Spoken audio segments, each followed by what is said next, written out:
I'm back. So I've finished putting my album together, my journal cover. I did go back inside and I just used roughly 8-inch squares of the sheet I've been chopping up, and I've just covered roughly the inside of the cover and a piece down the centre spine just to make it look a little neater. I've started decorating the outer cover. So I've done a mixture of quilting and hand stitching, so machine and hand. So there's a piece of batting under here and there's another piece of the sheets underneath as well for backing. I'm learning to quilt at the moment, which is another rabbit hole that I will blame a friend called Madeline for, because she's got the most amazing quilts that she's made over the years. So I've joined Pattern Pool and I'm learning to quilt as you go. Just because I've got so much time on my hands. Not. So this is the cover, and I was inspired by these fabrics, which I'll show you in a moment. So that's kind of the route I'm going down. This was actually printed, so I've got a piece of vintage cotton at the back as a little layer, and then this was a piece of the same sheet that I've just handwritten field notes on. If you're very careful with a micron pen, don't press too hard, because if you press hard the ink becomes very juicy and it will just spread into the fibres. But if you use a very light touch, you can get away with writing, and it's waterproof after, because it's, well, you can't get rid of it, can you, micron, when you get it on things? So I've just very carefully doodled, and then I've gone round the edge with a distress crayon, a couple of different distress crayons, to try and tie it into the blue of the egg and the blue in the background. So my plan is I'm going to kind of do a concertina. So there will be a long piece, oh, excuse me, that I'm going to work on roughly about a 7-inch square and then add them onto the long piece of the cotton, so that as I go along, once I get two pieces next to each other, I'll fold them, stitch them, and that will become a page to turn. I'll do that as I go, but I won't be putting them into the book. So by the end of the book, what I would like is to have, that would be adhered onto this side, and I'm going to cover it over with a pocket, and I want to make a separate little watercolour journal as I'm going along, following the same prompts, but just something a little bit different. I toyed with the idea of having the watercolour pages sandwiched in between the fabric pages, but I'm not too sure about that, how it will work. So the other thing was going back to having a pocket at the front and I can put bits and pieces in. Could do that as well, don't know. But that's roughly the plan. One of the books I found was, this was just from a second-hand book marketplace called World of Books. I use them quite often, free delivery in the UK, and this was literally a couple of pounds.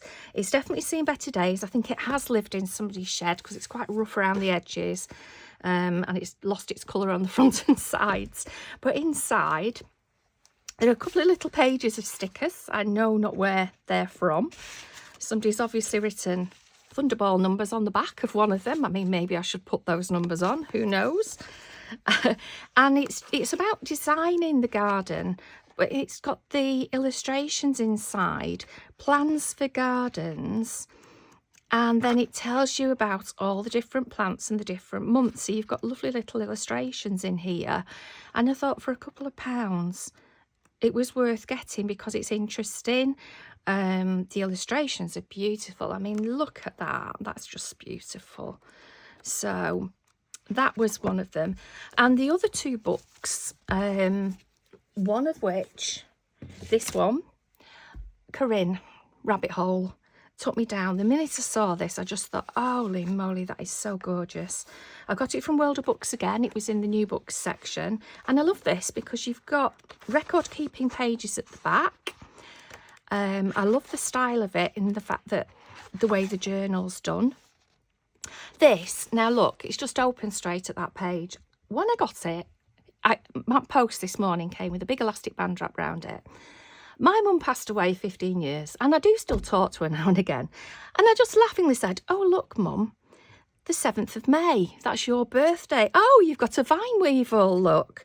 My mum was forever chasing down vine weevils. My garden was full of them. Her garden was full of them. And I was having a chuckle. And what happened? The elastic band snapped and I got wrapped across my knee. And I just thought, okay, fine. So, following on from that note, oh, this is just absolutely beautiful. I will sit down later. It's only arrived today. I will sit down and look at that later. This one, I've had these before. So this, I think this might be the latest issue. This is volume 6. And again I think it was Corinne. If it wasn't Corinne, it was Christine. It was one of them that led me astray.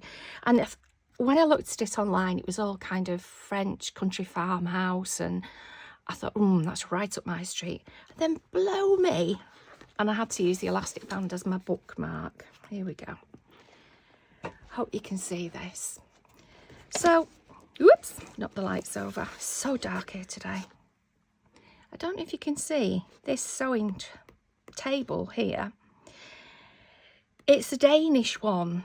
I don't know what the design's called. Somebody out there might know. And it's a beautiful shape on tapered legs. And it has 2 trays that come out and the top rolls round. That is my mum's sewing table, and I have it here in my spare room, and that's what I use constantly. So talk about having a wrap round the knuckles. I was led to this one, but I've got to say the things in here are absolutely beautiful. And again, I will sit down and go through this many times, I'm quite sure.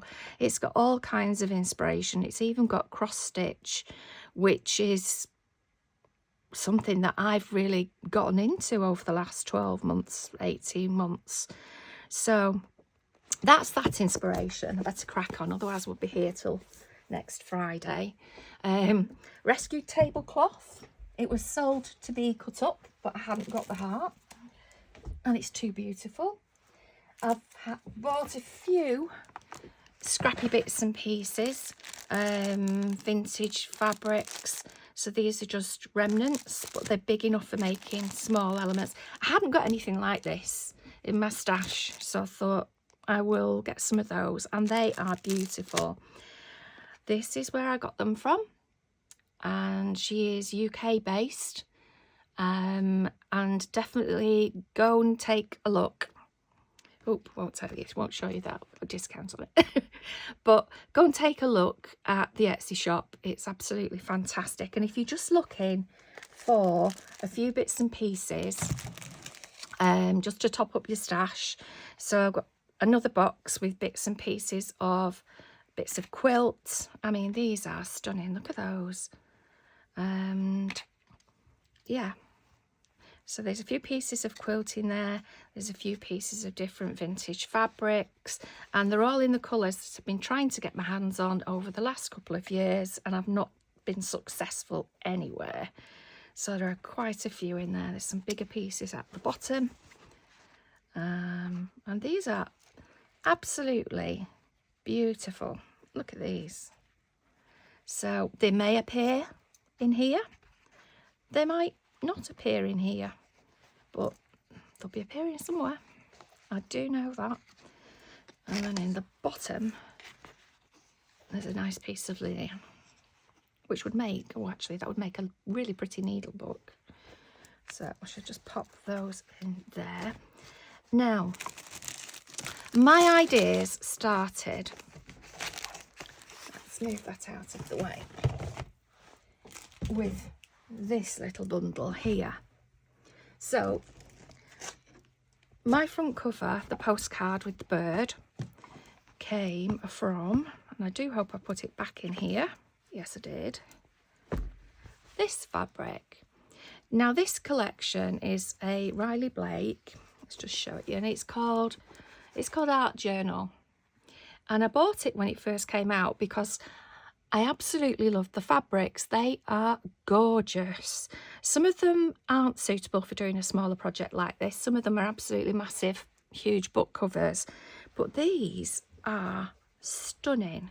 And this is what made me think, there's no way I'm missing out on this series. No way am I missing volume 6, because this is just made for volume 6.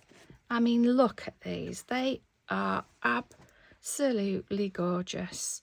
So there's a mixture of different birds and eggs and things on there. These are all parts of the same collection, I think. Oh, there goes Daisy Dog. So these are some of the black and whites, and I thought these would be perfect when I bought them for adding colour. So for embroidering onto. So they'd be a really good base for embroidering. For backgrounds, I thought I'd have some book pages, some ledger pages, and then we've got some musical scores with all kinds of bits and pieces. We've got adverts in here. I'll show you the right way around, that's helpful. And there's all sorts, look, garden, vegetables, seeds, flowers. And it's just perfect. Look, floral guide, fertilizers. There's another one from the same collection, and this is all butterflies, which I'm sure will pop up somewhere. Entomology. So pop that one to one side. Then there's a script, which is a good filler-in. A filler-inner. And there's books, because we've got to have the vine weevil in there. Definitely got to have a vine weevil in there now. Then there's a floral one that I got, and I wish I got a bigger piece than this. Most of them I got half a metre of, and I wish I got a bigger piece of this one. Oh look, oh look, oh, okay. You see where I'm going with that one? Perfect. Yep. Okay, we'll leave that one on the top. And then these are all other bits and pieces from different collections. Let me just see if I can find. Yeah, these are Moda Fabrics. And this is Flea Market from Kathy Holden, who I love Kathy Holden's fabrics. They're brilliant. So I've got some of the Flea Market fabric. This is Flea Market as well with the stamps. This is lasting forever. This is a tablecloth, and I have no idea. It must have come in something that I bought. It's got marks on the centre, which is such a shame because it's ever so pretty. But I cannot get the marks out. I've tried all sorts on it, so I am definitely going to be cutting this one up at some point. Might not be with this, but that's in my I'm going to use it pile. And then this little lot, these are just bits and pieces left over from things I've been doing. So there's bits of calico and all sorts of stuff on here, and lots of Kathy Holden bits and pieces that are left over from something else I've been doing. And just some scraps in there as well. So that is kind of where I'm going. I'm going to work on 7x7 squares so that they're easier to handle, and then they can be added on to the concertina, which will probably get folded and made into a book. And I know the girls did that technique, and I will try and find it. It was one of the books, it's one of the early ones, it was either 1 or 2, and I kept thinking, I'm going to have a go at that, and I think this would be the ideal time for doing it. So I'm going to pull everything else out and start getting things together. Definitely going to use that bulb if it's going to fit, and take it from there. So I hope everybody's doing well. Here in the UK it's just been wet, and it's very dark, hence I've got 2 lights on my desk at the moment, and it's only what, 10 to 4. Good grief. So yeah, happy stitching everybody, and cheers, the tea time, keep warm, and I will see you all again very soon. Bye.